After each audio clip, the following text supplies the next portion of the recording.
The word tribe is a political statement.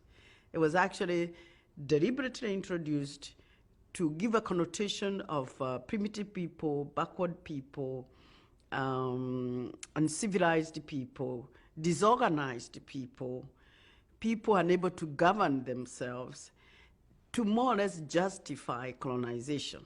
When it becomes suggested to you long enough, you begin to interpret yourself the same way the power that wanted to colonize you wanted you to think, so that you could accept his process of colonization. But today, if you look at it different and you say, okay, these so-called tribes were nations, smaller maybe, less sophisticated maybe, but they were nations. I call those nations, the so-called tribes, I call them micro-nations. Once we accept to lose our micronation status, once we lose that identity, I become a slave.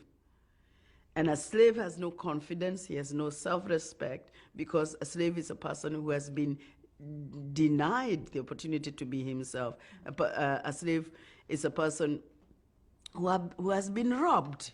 We need to accept ourselves as a micronation. We need to accept our identity of that micronation.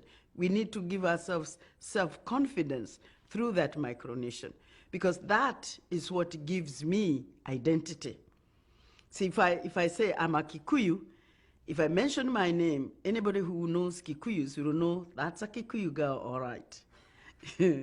And if I say I'm a Kikuyu, they all know if they come from Kenya, which part of the country I come from. I see myself as coming from the Kikuyu micronation, and I'm working desperately to try to see if all the micronations in Kenya could work together.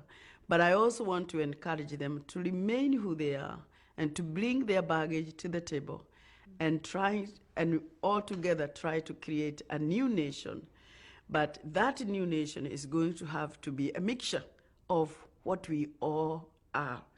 All trees in the forest are not the same. You have the diversity. And I think that if we do really believe in diversity of life in the forest, life in the seas, why should we be afraid of diversity among us humans? That is something we should be celebrating. In 1885, Britain and other powers decided that they would divide Africa and divide these nations into new nations. They lumped them together and they formed new nations, completely with a piece of paper and a pencil on a map.